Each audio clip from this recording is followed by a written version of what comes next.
হ্যাঁ, শুনতে পাচ্ছেন আমার কথা?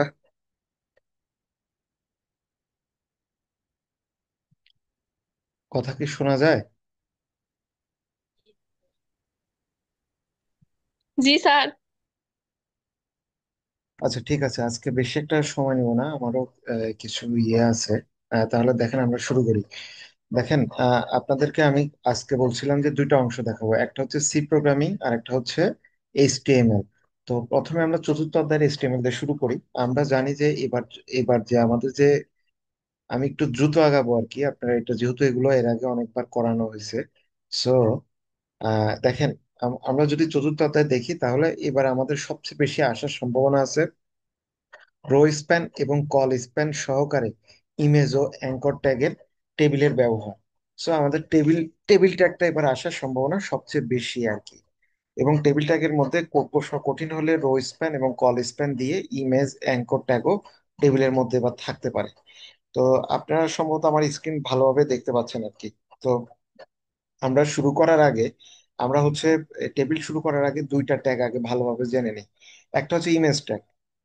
তো ইমেজ ট্যাগটা কেন ব্যবহার করা হয়? ইমেজ ট্যাগটা ব্যবহার করা হয় আমরা যখন আমাদের ওয়েবসাইটে কোনো ছবি বা কোনো কিছু প্রকাশ করব, তখন এটা ইমেজ ট্যাগ ব্যবহার করা হয়। ইমেজ ট্যাগে দেখেন, আমরা ইমেজ ট্যাগটা শুরু করছি। ইমেজ ট্যাগে সাধারণত শুরু এবং শেষ ট্যাগ বলে কিছু না, ইমেজের একটাই ট্যাগ, এই জন্য এটাকে এমটি ট্যাগও বলা হয়। এমটি ট্যাগ বলে এই কারণে, কারণ দেখেন প্রত্যেকটা ট্যাগের শুরু এবং শেষের মাঝখানে একটা আমরা কন্টেন্ট লিখতে পারি। কন্টেন্ট বলতে একটা কিছু একটা লিখতে পারি শুরু শেষের মাঝখানে, কিন্তু ইমেজ ট্যাগের মাঝখানে কিন্তু কোনো কিছু লেখা থাকে না। আমরা অ্যাট্রিবিউট হিসাবে ব্যবহার করতে পারি, কিন্তু মাঝখানে লেখা থাকে না। এই জন্য ইমেজ ট্যাগকে কি বলা হয়? ইমেজ ট্যাগকে বলা হয় এমটি ট্যাগ। এই এমটি ট্যাগ আরো দুইটা আছে, একটা হচ্ছে ব্রেক ট্যাগ, একটা হচ্ছে ব্রেক ট্যাগ, এই যে এরকম ব্রেক ট্যাগ, আরেকটা হচ্ছে হরিজন্টাল ট্যাগ। সো আরেকটা হচ্ছে হরিজন্টাল ট্যাগ। এই স্যার, হ্যাং করতেছে। সো ইমেজ ট্যাগটা তাহলে কি বললাম, এই প্রতি বছর একটা করে কিন্তু এটা নবীতে কিন্তু একটা করে থাকে যে এই, নিচের কোনটি এমটি ট্যাগ। তাহলে আমি কি বলছি যে টোটাল আমাদের এমটি ট্যাগ আছে তিনটা। একটা হচ্ছে ব্রেক ট্যাগ, আরেকটা হচ্ছে হরিজন্টাল ট্যাগ, আরেকটা হচ্ছে এই ইমেজ ট্যাগ। এখন দেখেন, হরিজন্টাল ট্যাগ আসলে কি? হরিজন্টাল মানে কি? এই যে এটাকে অনুভূমিক বলা হয় আর কি। হরিজন্টাল মানে অনুভূমিক বরাবর যদি কোনো লাইন টানা হয়, তাহলে সেটাই এই হরিজন্টাল ট্যাগটা ব্যবহার করা হয়। তো আমরা ইমেজ ট্যাগ নিয়ে কথা বলতেছিলাম, এখানে আসলে বেশি কথা বলতে গেলে শেষ করতে পারবো না। তো ইমেজটাকে সোর্স হিসাবে আমরা যে ছবি আমাদের ওইখানে যে ছবির নাম থাকবে সেই ছবির নামটা দিতে হবে। এবিসি থাকতে পারে, যেই নাম থাকবে ডট জেপিজি বা ডট পিএনজি থাকলে এটা বুঝবেন যে ছবি। অর্থাৎ এটা সোর্সের মধ্যে আমরা এসআরসি, সোর্স সংক্ষেপে এটাকে অ্যাট্রিবিউট বলা হয়। অ্যাট্রিবিউটের মাঝখানে আমরা এই ছবির নামটা দিয়ে দিব। যদি হাইট উইডথ থাকে, অর্থাৎ যদি এইভাবে প্রশ্ন যদি লেখা থাকে 200 পিক্সেল গুণ 300 পিক্সেল, 200 পিক্সেল গুণ 300 পিক্সেল, তাহলে বুঝবেন যে প্রথমটা উইথ, প্রথমটা প্রস্থ, তারপর একটা উচ্চতা।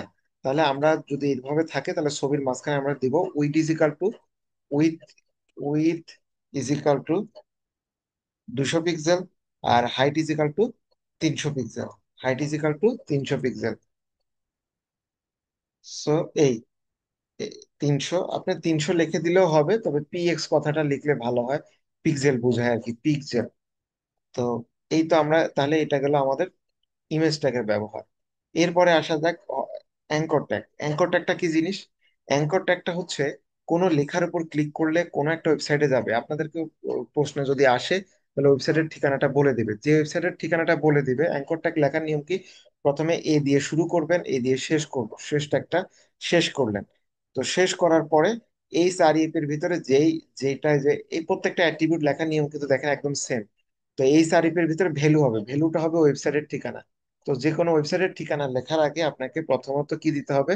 প্রথমত দিতে হবে HTTPS, তারপর দুইটা কোলন চিহ্ন, তারপরে দুইটা স্ল্যাশ, তারপর www ডট, তারপরে যদি যেই ঠিকানা দেওয়া থাকবে সেই ঠিকানায় আপনার ওয়েবসাইটটা লিখে দিবেন। আর এই যে দুই অ্যাঙ্কর ট্যাগের মাঝখানে এখানে কি লিখবেন? যেই লেখাটার উপরে ক্লিক করলে যাবে, যদি লেখা থাকে ভিজিট হিয়ার, তাহলে ভিজিট হিয়ার কথাটা লিখে লিখে দিবেন।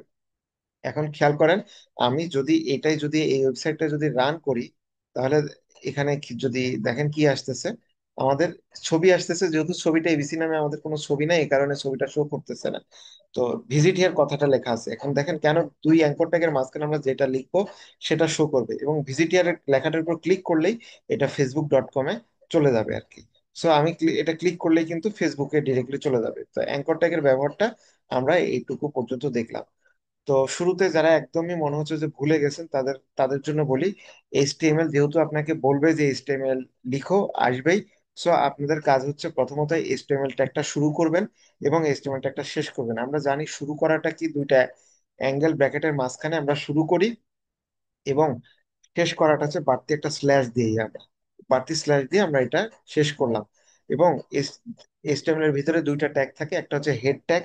হেড ট্যাগটা শুরু করলাম, এই যে এখানে এসে হেড ট্যাগটা শেষ করলাম। বডি ট্যাগটা শুরু করলাম, বডি ট্যাগটা এইচটিএমএল ঠিক আগে এসে শেষ করলাম। টাইটেলটা, হেডের মাঝখানে একটাই ট্যাগ থাকে, টাইটেল। টাইটেল ট্যাগটা শুরু করলাম, টাইটেল ট্যাগটা শেষ করলাম। টাইটেলটাকে কি লিখতে হয়? টাইটেলটাকে লিখতে হয় হচ্ছে যে প্রতিষ্ঠানের নাম দেওয়া থাকবে, যদি নাম না দেওয়া থাকলে XYZ অথবা ABCD বা সামঞ্জস্যপূর্ণ কিছু একটা লিখে দিবেন। এবং আমাদের বাকি যাবতীয় যত কোড আছে, এই কোডটুকু, পুরা কোডটুকু হচ্ছে বডি ট্যাগের মাঝখানে আমাদেরকে লেখা লাগবে। তো যেহেতু HTML লিখো এই কথাটা, এই প্রশ্নটা আসবেই। সো আপনাদের কাজ হচ্ছে এই HTML এর যে মানে কমন ট্যাগটুকু, এই ট্যাগটুকু, অর্থাৎ আমি তো বুঝাই দিলাম, ক্লাসে বুঝাইছি, এখানে বলছি।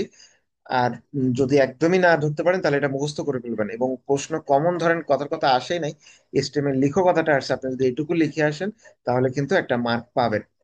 এরপরে প্রশ্নের দিকে তাকাবেন, প্রশ্নে আবার আপনার কি চাইছে। আমরা অলরেডি দুইটা ট্যাগ কিন্তু শিখে ফেলছি, একটা হচ্ছে ইমেজ ট্যাগ আর একটা হচ্ছে অ্যাঙ্কর ট্যাগ। তো ইমেজ ট্যাগ এবং অ্যাঙ্কর ট্যাগটা যেহেতু শিখা হয়ে গেছে, এবার আসেন আমাদের টেবিল, যেহেতু আমাদের প্রশ্নে কিন্তু টেবিলই আসবে। এখন প্রশ্ন, আমরা একটু প্রশ্নের দিকে তাকাই, কোন একটা বোর্ড প্রশ্নের দিকে যদি যাওয়া যায় তাহলে সবচেয়ে ভালো হয়। বোর্ড প্রশ্ন, এই যে এখানে আসেন, দেখেন এই যে প্রশ্নগুলা কিভাবে দেওয়া থাকবে, এই যে এইভাবে প্রশ্নগুলা দেওয়া থাকবে কিন্তু, এই যে টেবিল আকারে প্রশ্নগুলা দেওয়া থাকবে। তার মানে এটা দেখলে বোঝা যাচ্ছে এটা একটা কি ট্যাগ, টেবিল ট্যাগ। এই যে এরকম একটা প্রশ্ন, যে এদিকে খেয়াল করেন, এই যে এটা একটা প্রশ্ন। আমরা এটাই যদি ধরে করি, তাহলে আমাদের কাজ হবে প্রথমত টেবিলটার দিকে তাকানোর সাথে সাথে দেখে ফেলানো যে টেবিলটাতে টোটাল কয়টা রো আছে এবং কয়টা, সর্বোচ্চ কয়টা রো আছে, এটা দেখে ফেলা। দেখেন এই টেবিলটাতে রো আছে, সর্বোচ্চ রো কিন্তু আপনি যদি এদিক থেকে গণনা করেন তাহলে একটা রো আর দুইটা রো, কিন্তু দুইটা তো সর্বোচ্চ রো না। রো হচ্ছে টোটাল, এখানে সর্বোচ্চ রো হচ্ছে একটা, দুইটা, তিনটা, চারটা। তাহলে আমার রো হচ্ছে কয়টা? চারটা। রো মানে সারি। আর কলাম কয়টা? সর্বোচ্চ কলাম বের করতে হবে। খেয়াল করে দেখেন, কলাম হচ্ছে এখানে টোটাল, কিন্তু এদিক এইভাবে গুনলে একটা দুইটাতেই আমার কলাম হয়ে যাচ্ছে। আমি কি বলছি? সর্বোচ্চ কলাম, সর্বোচ্চ রো বের করতে। তাহলে আমাদের এখানে, এখানে হচ্ছে এই এই দেখেন এদিক থেকে খেয়াল করেন, একটা রো, একটা কলাম, একটা কলাম, দুইটা কলাম। তো এইটুকু যদি দুইটা হয় তার মানে এটাও দুইটা, এখানেও দুইটা, তাহলে টোটাল আমার কলাম আছে 2 গুণ 2, চারটা কলাম আছে আমার। তাহলে চারটারও চারটা কলাম। তা আমরা এটাই যদি, এই টেবিলটাই যদি আমরা করি, আপাতত উপরের টুকু মনে করেন যে এখন আপাতত নাই আর কি, আমরা এটা মুছে, আচ্ছা আমি চাইলে এটা হচ্ছে মুছে ফেলি। হ্যাঁ। তো তাহলে প্রথমত আমরা কি লিখবো? আমরা টেবিল কথাটা লিখবো। তো টেবিল কথাটা লিখার পরে দেখেন টেবিলের কিন্তু একটা বর্ডার আছে, ওই টেবিলটা কিন্তু বর্ডার বাদে না, ওই টেবিলটা বর্ডার বাদে না, ওই টেবিলে কিন্তু একটা বর্ডার আছে। তো টেবিলে যদি বর্ডার থাকে তাহলে আপনারা এখানে বলে দিবেন যে border, border, border, border is equal two 1 pixel. Border is equal two 1 pixel. এরপরে আমরা কি জানি? টেবিলের ভিতর রো থাকে, তা আমরা একটা একটা রো ধরে কাজ করব। এই যে আমাদের প্রথম রো, আমাদের প্রথম রো এর মধ্যে লেখা আছে বাংলাদেশ। তাহলে প্রথম রোয়ে কলাম কয়টা? আমরা এই টেবিলে কলাম গণনা করছি টোটাল চারটা। তাহলে আমার প্রথম রোয়েও চারটা কলাম আছে। তো আমি, হ্যাং করতেছে। তো আমি প্রথম রোটা শুরু করলাম, প্রথম রো এর ভিতরে আমার কলাম হচ্ছে চারটা, কিন্তু আমার চারটা কলাম হলো, কিন্তু এখানে আমি দেখতে পাচ্ছি কলাম আমাদের টোটাল কলাম আছে একটা। তার মানে আমার ওই চারটা কলাম একসাথে, চারটা কলাম একসাথে হয়ে গেছে। তার মানে আমি যেহেতু চারটা কলাম একসাথে হয়েছে, সো আমি লিখবো call span is equal two 4। মানে আমার চারটা কলাম একসাথে হয়ে গেছে আর কি। এবার এই টি আর দ্বারা টেবিলের রো বোঝায়, তাহলে টেবিল, বডির মধ্যে টেবিল হয়, টেবিলের মধ্যে রো হয়, রো এর মধ্যে কলাম হয়, যেটা যেটার থেকে মাঝখানে, সেটা আমরা সেইভাবে লিখবো আর কি। তো এবার যদি আমরা, মাঝখানে কি লেখা আছে? মাঝখানে আমাদের বাংলাদেশ কথাটা লেখা আছে। তাহলে আমরা যেটা করব, এখানে বাংলাদেশ কথাটা লিখে ফেলবো, বাংলাদেশ। এরপরে আসেন আমরা, এটা কিন্তু আমাদের প্রথম রো এর কাজ শেষ। এবার দ্বিতীয় রো কতটুকু? দ্বিতীয় রো হচ্ছে আমাদের এই যে এক্স ডিভিশন প্লাস এই ছবিটা, এই ছবিটা সহকারে কিন্তু আমার দ্বিতীয় রো। সো আমি দ্বিতীয় রোটা আগে শুরু করি, তারপরে আমরা দেখা যাক কি করা যায়। তো আমি দ্বিতীয় রোটা শুরু করলাম এন্ড দ্বিতীয় রোটা শেষ করলাম। এখন দ্বিতীয় রোর ভিতরে আমি দেখতে পাচ্ছি কলাম আছে টোটাল দুইটা এখানে, কিন্তু আমাদের টোটাল কলাম কয়টা? আমাদের টোটাল কলাম হচ্ছে টোটাল চারটা কলাম আমাদের, কিন্তু এখানে আছে দুইটা। দুইটা কলাম আমি এখানে দেখতে পাচ্ছি, দুইটা না তিনটা, একটু দেখি আবার। কলাম দেখতে পাচ্ছি যে এটা একটা কলাম আর এক্স ডিভিশন একটা কলাম, দুইটা কলাম দেখতে পাচ্ছি। কিন্তু প্রথম কলামটা দেখেন দুইজনের জায়গা দখল করে ফেলছে, এই যে সে একসাথে দুই কলামের জায়গা দখল করছে। সো আমরা লিখবো call span, call span, call span কি হবে? কল স্প্যান হবে আমার টু, কল স্প্যান হবে টু। আরেকটা বিষয় খেয়াল করেন, সে শুধু যে দুইটা কলামই দখল করছে লম্বালম্বি এরকম না, সে কিন্তু একসাথে তিনটা রো এর জায়গা দখল করে ফেলছে। এই যে রোটা হতো কিভাবে? রোটা হতো এইভাবে, রোটা হতো হচ্ছে এইভাবে, রোটা হতো এই একটা, এই একটা, এইভাবে রো হতো, কিন্তু সো একসাথে সে তিনটা রো এর জায়গা সে যেহেতু দখল করছে, সো আমরা এখানে কিন্তু এটাও লিখে দিব রো স্প্যান থ্রি। যত কয়টা জায়গা সে দখল করবে তত কয়টা লিখে দেব। এরপরে থ্রি, এরপরে দেখেন মাঝখানে আমাদের একটা ট্যাগ হবে, এই ট্যাগটা দেখেন একটা ছবি দেওয়া আছে। তো ছবির জন্য আমরা কি জানি? আমরা ছবির জন্য জানি হচ্ছে ইমেজ ট্যাগ আমরা জানি, তাহলে আমরা লিখি ইমেজ ট্যাগ। ইমেজ ট্যাগ লেখার নিয়ম হচ্ছে এরকম, মাঝখানে সোর্স হবে, সো SRC, সোর্সের ভিতরে আমাদের ছবির একটা নাম দেওয়া থাকবে। এখানে দেখেন ছবির কি নাম দেওয়া আছে? x.jpg। তাহলে আমরা দিয়ে দিই x.jpg, x.jpg। এরপরে একটা হাইট এবং উইড দেওয়া আছে, 90 গুণ 30 60 দেওয়া আছে। 90 মানে আমার উইড হবে 90, উইড, উইড হবে 90, উইড 90 পিক্সেল, উইড 90 পিক্সেল। এবং আমাদের হাইট হবে, হাইট হবে 60 পিক্সেল, 60।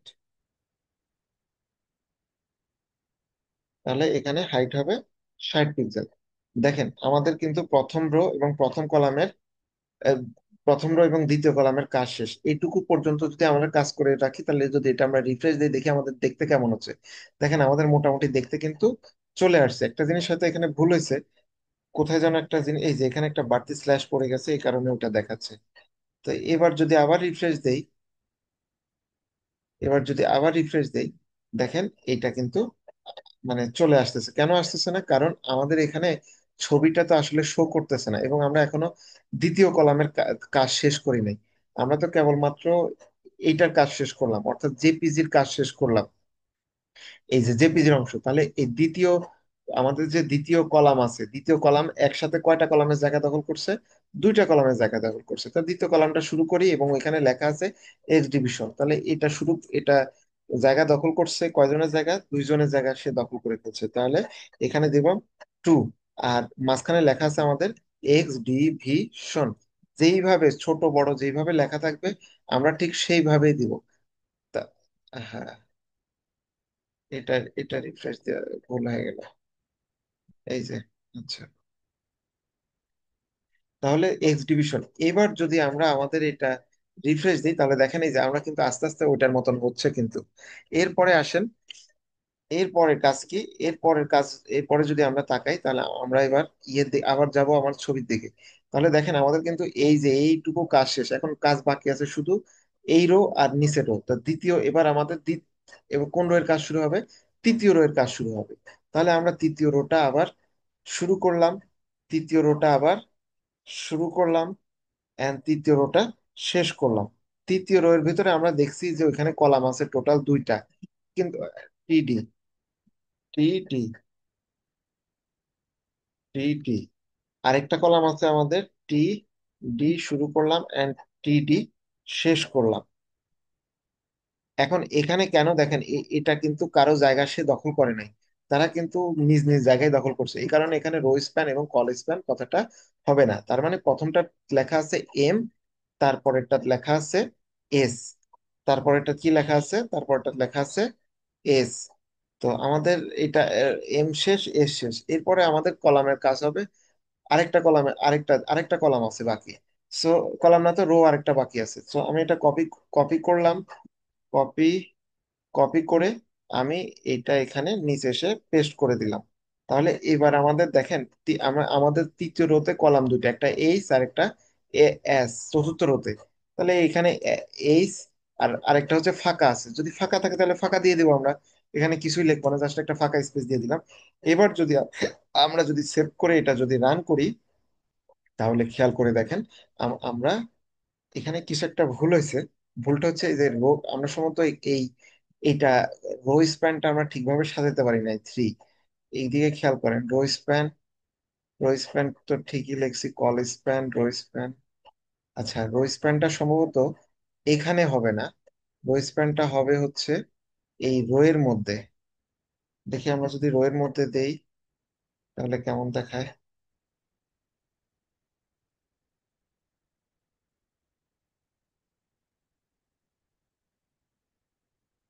এখানে ভুল হচ্ছে কি,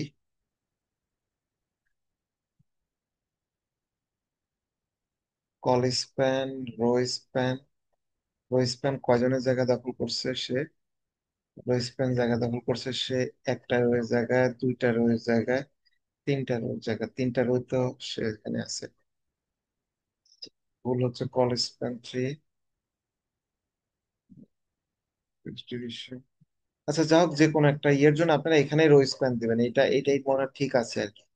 সো আমরা যেটা দেখতে পেলাম, তাহলে আমাদের এই যে টেবিলের এই, আপনারা যদি এই টেবিলটাই যদি ভালোভাবে করে যান, তাহলে এখান থেকেই প্রশ্নটা আশা করা যায় যে আপনারা কমন পাবেন আর কি।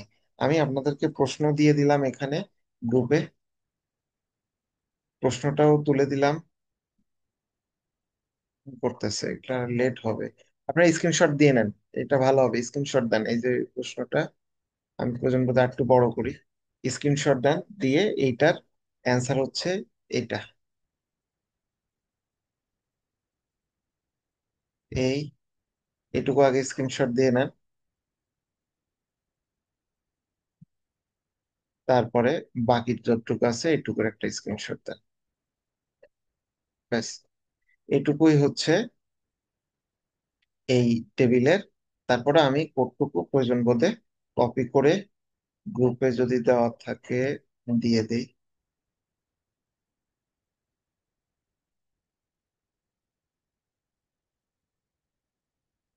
দিয়ে দিলাম। এটুকু কি বোঝা গেছে? কথা বলেন দ্রুত, সময় যেহেতু হাতে নাই। শুনতে পাচ্ছেন আমার কথা? কথা না বললে কিভাবে আসলে বুঝবো? জি স্যার, বুঝতে পারছি। তো আপনারা যেটা করবেন, এই যে কুমিল্লা বোর্ড, আমি কত বোর্ড দেখালাম, কুমিল্লা বোর্ড, এই কুমিল্লা বোর্ডের এই প্রশ্নটা আপনারা যদি একটু ভালোভাবে দেখে যাইতে পারেন, এটার ভেতরেই কিন্তু মোটামুটি আপনাদের এই একটা প্রশ্ন, যত কঠিন হোক একটা প্রশ্ন কমন পাবেন। তবে একটু কঠিন হিসাবে আসলে আপনাদের এই যে এগুলো করাইছি, এই যে এরকম একটা টেবিল দিয়ে আপনাদের একটা লিস্ট দিয়ে দিবে আর কি, বা এরকম একটা টেবিল দিয়ে এই যে এরকম টেবিল দিয়ে একটা লিস্ট ট্যাগ দিয়ে দিবে। তবে মনে রাখবেন টেবিলের মধ্যে থেকে এবার প্রশ্ন আসবে, তো আপনারা পাশাপাশি লিস্ট ট্যাগটাও কিন্তু দেখে যাবেন। আমি আপনাদেরকে যেভাবে লিস্ট ট্যাগটা দেখাইছি, তো আমি যদি যদি আপনারা এই দুইটা জিনিস দেখে যেতে পারেন, লিস্ট ট্যাগ এবং টেবিল ট্যাগ, এটা ইয়ে সহকারে, তাহলে আপনারা প্রশ্ন ইজিলি কমন পাবেন বলে আমার কাছে মনে হয় আর কি। তো এটা এটুকু পর্যন্তই, যদি এটুকু পারেন তাহলে আমরা এবার হচ্ছে, যেহেতু আপনারা বলছিলেন যে আপনাদের অনেকদিন কোড করেন না, এই কারণে হয়তো অনেক জিনিস একটু হালকা ভুলে গেছেন, আমি এই জন্য যতটুকু অল্প সময়ের মধ্যে ধারণা দেওয়ার এটা দিয়ে দিলাম। যদি এটা ঠিকঠাক থাকে তাহলে আমরা কোড, সি প্রোগ্রামিং এ চলে যাবো আর কি। এই মারিয়া, শুনতে পাচ্ছেন আপনি আমার কথা?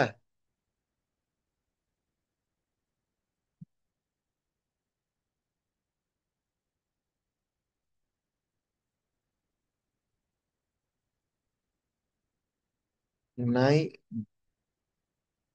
নাই তো। এই আর কেউ বাকিরা শুনতে পাইছেন ঠিকভাবে?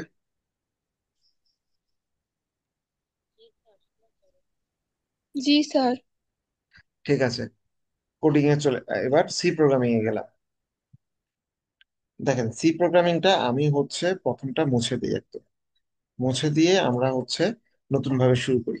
তো সি প্রোগ্রাম যেহেতু একটু বেশি কঠিন বিষয়, আপনারা শুধুমাত্র বেসিক জায়গাটুকু একটু জাস্ট মুখস্থ মানে একটু বোঝার ট্রাই করবেন। এর আগেও তো ক্লাসে অনেকবার করানো হয়েছে, তারপরে আমি বলি। সি প্রোগ্রাম যেহেতু শুরু করতে হলে আপনাদেরকে হ্যাশট্যাগ দিয়ে শুরু করতে হবে। হ্যাশট্যাগ। তো হ্যাশের ভিতরে আপনার লিখবেন হচ্ছে ইনক্লুড, কথাটা আগে লিখে ফেলবেন। ইনক্লুড লেখার পরে আমরা এখানের মধ্যে একটা একটা ট্যাগ, একটা আমরা হচ্ছে একটা হেডার ফাইল ইনক্লুড করব। এই ফাইলটার নাম হচ্ছে স্টুডিও ডট এইচ ফাইল। কি file? Studio dot H file. Studio dot H file. তো প্রথমত আপনারা বেসিক যে জায়গাটুকু এইটুকু আপনারা আগে ধরে ফেলবেন, পরে বাকিটুকু হচ্ছে আপনারা করবেন আর কি। তো এইটুকু স্টুডিও ডট এইচ ফাইল, একটা ফাইল আমরা ইনক্লুড করলাম। এরপরে আমরা জানি একটা ফাংশন লেখা লাগে। ফাংশন লেখার নিয়ম হচ্ছে প্রথমত ফাংশনটা কি টাইপের হবে, এটা ইন্টিজার টাইপেরই বেশিরভাগ সময় হয়। এরপরে ফাংশনের একটা নাম, কমন নাম, মেইন ফাংশন, এরপর দুইটা ফার্স্ট ব্র্যাকেট। এরপরে কি দিতে হয়? এরপরে দিতে হয় দুইটা সেকেন্ড ব্র্যাকেট দিতে হয়। হ্যাং করতেছি, একটু ওয়েট করেন।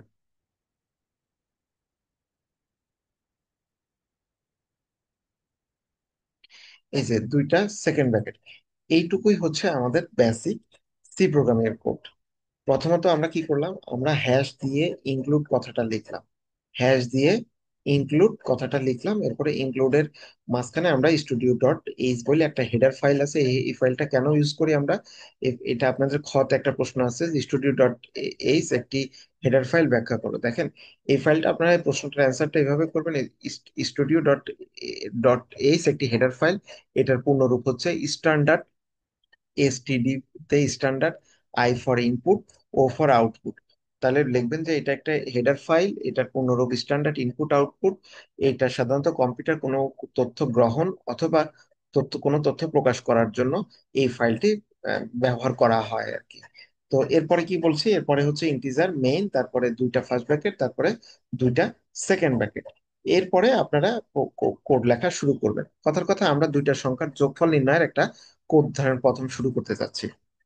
তো যোগফল নির্ণয় শুরু করতে হলে আমাকে কম্পিউটার ভিতরে দুইটা জায়গা তৈরি করতে হবে। আমি একটা জায়গা তৈরি করলাম ইন্টিজার এ নামে, যেহেতু এগুলা সংখ্যা। ইন্টিজার বি নামে আরেকটা যোগফল রাখার জন্য আমি একটা জায়গা তৈরি করলাম ইন্টিজার সাম নামে। এরপর আমার কাজ কি হবে, আমরা সামের মধ্যে আমরা এখন এখন এ প্লাস বি এই দুইটা যোগ করে আমরা কার মধ্যে রাখবো, আমরা হচ্ছে এই সামের মধ্যে রেখে দিব। সাম, এবং প্রত্যেকটা লাইনের শেষে আমরা কি বলছি, সেমিকলন দিতে হয়। তো দেখেন, এই লাইনটার অর্থ হচ্ছে এ এবং এ যোগ বি এই দুটা যোগ করে আমরা সাম নামে একটা ভেরিয়েবলের মধ্যে রেখে দিব আর কি। এরপরে কাজ কি হবে, আমরা প্রিন্টএফ দ্বারা কোনো কিছু প্রকাশ করি। প্রিন্টএফ এর মাধ্যমে আমরা কোনো কিছু প্রকাশ করে দিব যে যে এটা হচ্ছে the some is, percentage D. Percentage D কেন দিই, কোনো পূর্ণ সংখ্যা প্রিন্ট করার জন্য সামের মানটা প্রিন্ট করবো। এখন একটা জিনিস দেখেন, খেয়াল করেন, আমরা কিন্তু একটা জিনিস প্রথমত ভুল করছি। প্রথমত কি ভুল করছি, আমরা কিন্তু যে দুইটা সংখ্যা যোগ করবো, দুইটা সংখ্যা তো আমরা ইউজার থেকে আগে নিতে হবে। ইউজার থেকে নিতে হলে আমাকে ইউজারকে আবার বলে দিতে হবে, যে প্রথমে তো বলে দিতে হবে, এই তুমি দুইটা সংখ্যা দাও। তাহলে এন্টার টু নাম্বারস। এখন সে দুইটা সংখ্যা দ্বারা কথার কথা আমাদেরকে দিছে। দেওয়ার পরে দুইটা সংখ্যা তো আমাকে রাখতে হবে, কোনো কিছু গ্রহণ করতে হলে কোন ফাংশন, স্ক্যানএফ। স্ক্যানএফ লেখার নিয়ম কি, এটা অর্থাৎ দুইটা যেহেতু সংখ্যা, তো দুইটা পার্সেন্টেজ ডি দিলাম, এরপরে একটা কমা দিলাম। কমা দেওয়ার পরে এটাকে বলা হয় এম পার্সেন্ট। আমরা প্রথমে একটা জায়গা তৈরি করছি এ নামে, কমা আরেকটা জায়গা তৈরি করছি বি নামে। তাহলে আমাদের প্রথম সংখ্যাটা চলে যাবে এতে, তারপরে সংখ্যাটা চলে যাবে বি তে, এবং এট দ্য লাস্ট আমরা একটা সেমিকোলন দিলাম। এখন এইটা দেখেন, দুইটা সংখ্যার যোগফল নির্ণয়ের সি প্রোগ্রাম হচ্ছে এটা। এখন যদি দেখেন এই প্রোগ্রামটা আমরা রান করি, তাহলে প্রথমে প্রথমে আমার কাছে কি বলতেছে, দুইটা সংখ্যা দাও। কোন লাইনের জন্য বলতেছে, নাম্বার 6 নাম্বার লাইনের জন্য আমাকে বলতেছে যে তুমি দুইটা সংখ্যা দাও। তো আমি দুইটা সংখ্যা দিলাম, একটা দিলাম 23 আর একটা দিলাম 32। তাহলে প্রথম সংখ্যাটা আমার চলে যাবে এর মান হিসাবে, দ্বিতীয় সংখ্যাটা চলে যাবে বি এর মান হিসাবে। তার মানে A is equal to 23, B is equal to 32। কি কি জন্য চলে যাবে, এই যে 7 নাম্বার লাইনের জন্য। 7 নাম্বার লাইনে আমি বলে দিছি যে পার্সেন্টেজ ডি একটা এ তে যাবে, একটা বি তে যাবে। এবার 8 নাম্বার লাইনে সে এ প্লাস বি এর মান যোগ করবে, যোগ করে সামের মধ্যে রাখবে, এবং লাস্টে সে 9 নাম্বার লাইনে গিয়ে সে এটা হচ্ছে প্রিন্ট করে দিবে। এবার যদি আমি প্রিন্ট করি, তা দেখেন দা সাম ইজ 55।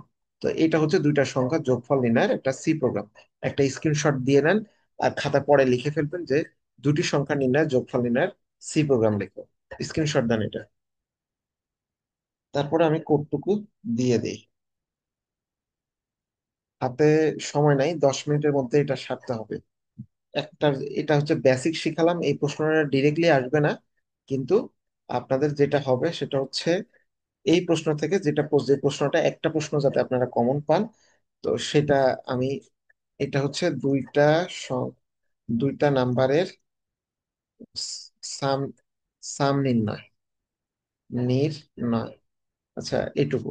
এবার যে প্রশ্নটা আসবে সেটা হচ্ছে এই যে এরকম একটা প্রশ্ন আসবে আপনাদের। আমি দেখাই, প্রশ্নটা হচ্ছে উপরে প্রশ্নটা লিখে আপনাদেরকে একটা ধারা দেওয়া থাকবে, কথার কথা 1+1+2+3+প্লাস ++++++100, এরকম একটা ধারা ধারা দেওয়া থাকবে। দিয়ে তারা বলবে যে এই ধারার যোগফল নির্ণয়ের সি প্রোগ্রাম লেখো। তাহলে আপনাদের প্রথম কাজ হবে যে কি, এটা হচ্ছে ফর লুপ দিয়ে করা লাগবে। প্রথম কাজ হচ্ছে আপনি একটা জায়গা তৈরি করে নিলেন আই নামে, আরেকটা আই অথবা এ নামেও তৈরি করলে হবে, আরেকটা জায়গা তৈরি করে নিলেন আপনি বি নামে, আরেকটা জায়গা তৈরি করে নিলেন সাম নামে। এখানে যেহেতু সংখ্যা দেওয়াই আছে, এই কারণে সংখ্যাগুলো আমাকে চাইতে হবে না। আমরা যেটা করব, ডিরেক্টলি আমরা একটা ফর লুপ চালাবো। ফর লুপের মধ্যে আমরা বলবো যে এ এর মানটা, প্রথম মানটা হচ্ছে কোথায় থেকে শুরু হবে আমার, কোথায় থেকে শুরু হচ্ছে যোগফলটা, 1 থেকে শুরু হচ্ছে, তাহলে লিখবেন a = 1, তারপরে একটা সেমিকলন দিবেন। এরপরে কত দূর পর্যন্ত চলবে এর মানটা, এর মান চলবে 100 পর্যন্ত।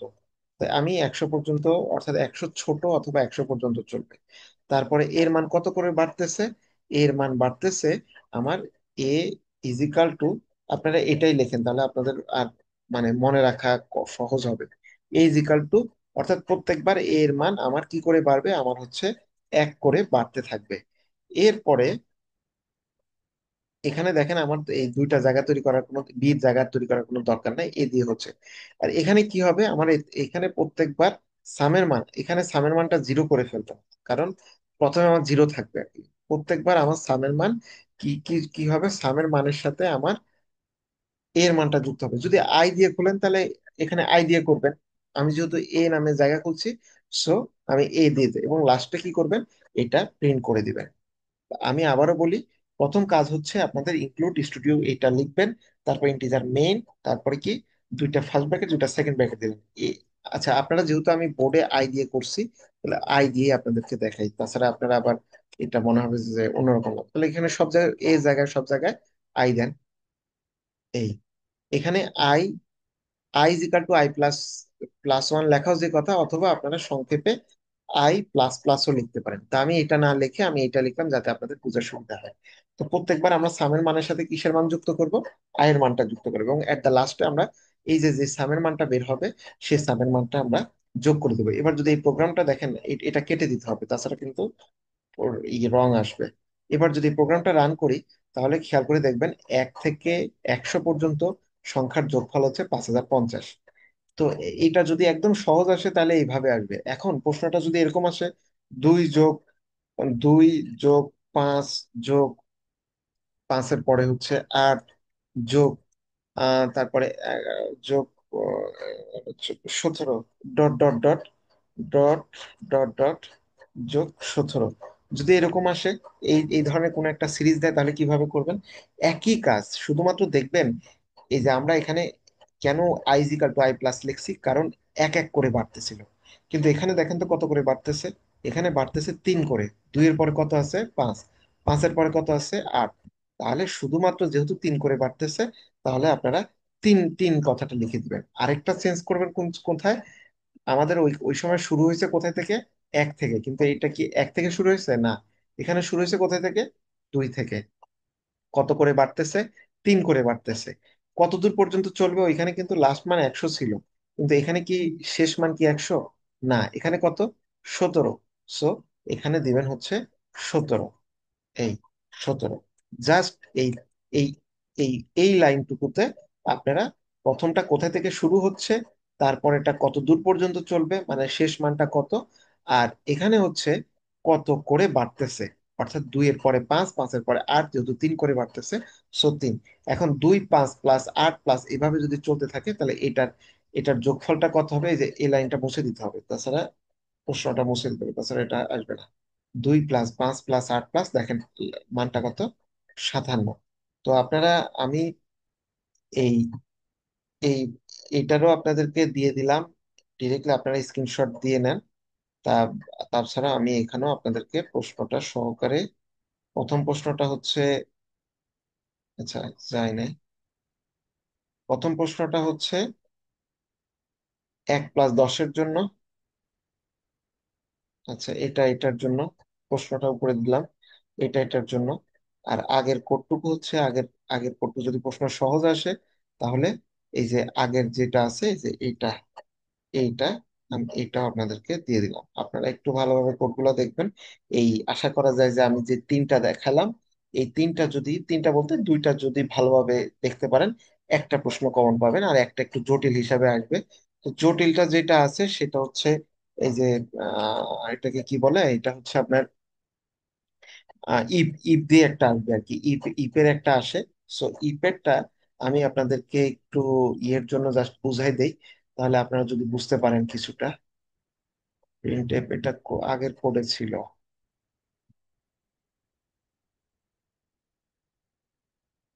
সময় নাই, 3 মিনিট আর আছে শুধু। এই যে একটা গ্রেডিং সিস্টেম নির্ণয়ের একটা সি প্রোগ্রাম আপনাদেরকে আমি দিয়ে দিলাম, তারপর আমি একটু পরে আবার বুঝাই দিচ্ছি এখানে, সংক্ষেপে যতটুকু বোঝানো যায়। এটা হচ্ছে ইফ দিয়ে করা, ইফ দিয়ে অর্থাৎ তিনটা সংখ্যার মধ্যে কোন সংখ্যাটা বড়, এটা নির্ণয়ের সি প্রোগ্রামটা আর কি। তো ইফ লেখার নিয়ম আপনারা জানেন, যে এখানে খেয়াল করেন, প্রথমত এখানে বলছে তিনটা সংখ্যার মধ্যে কোন সংখ্যাটা বড় হবে, এটা নির্ণয়ের একটা সি প্রোগ্রাম লেখো। তো আমরা তিনটা জায়গা আগে তৈরি করে ফেলছি। এরপরে প্রিন্ট এর মাঝখানে আমরা কি লিখছি, যে তুমি তিনটা নাম্বার দাও, এবং পার্সেন্টেজ দিয়ে স্ক্যান করে আমরা তিনটা নাম্বার আমরা হচ্ছে এই তিন জায়গায় নিয়ে নিছি। এরপরে আমরা কি করছি, এরপরে আমরা ইফ বলে একটা ফাংশন দিছি, যে ইফ এর মান যদি বি এর চেয়ে বড় হয়, তাহলে আমার হাতে আরেকটা অপশন থাকতেছে, যদি বড় হয় তাহলে এ এর মানটা সি এর সাথে তুলনা করা। তো তুলনা করে যদি এটাও যদি সত্য হয়, তাহলে আমরা এর মানটা বড়। এগুলো আমি আসলে আপনাকে এখন এত সংক্ষেপে এত অল্প সময়ের মধ্যে বোঝানো সম্ভব না, ক্লাসে যেহেতু এটা আপনাদের ক্লাসে করানো, ক্লাসে যেহেতু করাইছি, আমি জাস্ট প্রশ্নটা প্রশ্নটা দিয়ে রাখলাম, আপনার প্রশ্নটা লিখে রাখবেন, তিনটি সংখ্যার মধ্যে কোন সংখ্যাটা বড়, এটা নির্ণয় সি প্রোগ্রাম লেখো। এটা হচ্ছে সেটা। জাস্ট 40 মিনিট সময়ের মধ্যে আপনাদের যতটুকু আর কি বলা বলা যায় বা করা যায়, এটা আপনারা এখন আস্তে আস্তে করে প্রশ্নগুলা সলভ করবেন আর কি। এই সি প্রোগ্রাম আর হচ্ছে এইচটিএমএল এর প্রশ্নগুলা আজকে রাতেই এই বেশ কয়েকটা প্রশ্ন সলভ করবেন, আশা করা যায় যে কিছুটা ক্লিয়ার হবে। যদি কিছুটা না ক্লিয়ার হয়, তাহলে আগামীকালকে আমি সারাদিন তো থাকবো না বাসায়, সন্ধ্যার পরে আসবো। তো ক্লান্ত দেহে রাতে ক্লাস দিতে পারবো কিনা এটা জানি না, তবে চেষ্টা করব সকালে, একদম সকালের দিকে আপনারা চেষ্টা করেন যে ক্লাসে, আমি যদি পারি তাহলে আপনাদেরকে লিঙ্ক পাঠিয়ে দিব, সকালের দিকে আপনারা ক্লাসে জয়েন করে নৈর্ব্যক্তিকের ব্যাপারে যতটুকু সহযোগিতা করা যায় ততটুকু আর কি আপনাদেরকে আমি সহযোগিতা ওই দেখানো যায় ওই কয়েকটা দেখাই দিব। তাহলে আপনাদের সি প্রোগ্রাম আর এইচটিএমএল মোটামুটি যতটুকু দেখানো পরীক্ষার আগে একটু দেখা ফেললাম আর কি। আচ্ছা, এখন একটু কথা বলেন যে মোটামুটি আপনারা আমার কথা শুনতে পাইছেন কিনা ক্লিয়ারলি। 1 মিনিট সময় আছে। জি স্যার, শুনতে পাইছি। জি। আর আমি যেহেতু একটু দ্রুত বলছি, দ্রুত গতিতে গেছি, আমি চেষ্টা করব আজকে যে ভিডিও, আজকে যে ক্লাসটা আছে, এই ক্লাসটা আমি ইউটিউবে আপলোড করে আপনাদেরকে ইউটিউবের লিঙ্কটা দিয়ে দিতে, যাতে আপনারা পরবর্তীতে যদি কেউ যদি দেখতে মন চান, তাহলে আবার যাতে দেখে বা আস্তে আস্তে ধীরে দেখে যাতে বুঝতে পারেন আর কি, সেটা দেওয়ার জন্য। তো ঠিক আছে, আজকে এই পর্যন্তই। আচ্ছা স্যার, দিয়ে জি। বললাম যে ইউটিউবে দিয়ে দিয়েন, তাহলে দেখতে পারবো, ভালো হবে। আচ্ছা ঠিক আছে, ঠিক আছে, ঠিক আছে, ভালো থাকবেন সবাই। আচ্ছা।